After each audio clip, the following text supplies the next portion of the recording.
Hi, my name is Mark Reddersdorf. I'm Director of Small Business Development here at Mojave Community College. And today we're going to answer the big question, what's your break even? Your break even in business.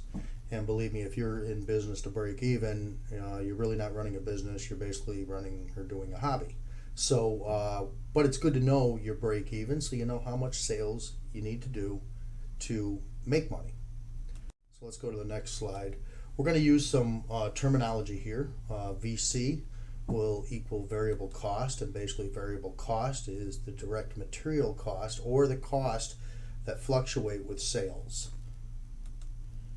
We're going to talk about the contribution margin percentage, and basically if the price is $10, you sell it for $10 and the unit variable cost is $2, then the unit contribution margin is $8.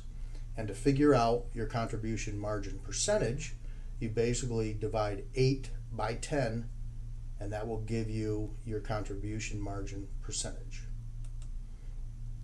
We're going to talk about fixed cost. Fixed cost is basically your rent, utilities, and all other costs that would be there whether you sold anything or not. And then we're going to get down to the break even. So, again, the break even is what you need in sales to break even. So I'm going to take you through step 1, step 2, step 3. Step 1, you have your variable cost divided by the sales would give you your variable cost percentage. Step 2, you take 100% minus what we just figured out, the variable cost percentage, and that would equal your contribution margin percentage. And then step 3 is your fixed cost divided by your contribution margin percentage, and that would give you your break even. So let's put it into numbers. So let's say your variable cost, the cost of buying all your goods and what you're going to sell is $1,750. And let's say your sales are $3,000. So basically dividing the $1,750 by 3,000, you come up with 58%, which is your variable cost percentage. We're going to take 100% minus that 58%, and that's going to equal 42%. That is your control margin percentage. And step 3, we're going to take our fixed costs. So remember, our fixed cost is our rent, utilities, and all other things that if you didn't even make a sale would stay the same. So let's say our fixed cost is $1,250.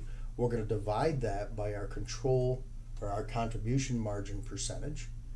And so now we find out that our break even is $2,976. So if we're doing $3,000 in sales minus $2,976, that would be our break even. That would mean that you would have $24 profit before taxes. And again, if you're in it to make $24, it's really not the business, it's more about a hobby. So let's go to the next slide. Let's say your rent goes up by $250. So your rent goes up by $250. So we knew that our fixed cost was $1,250. We found out our break even right here.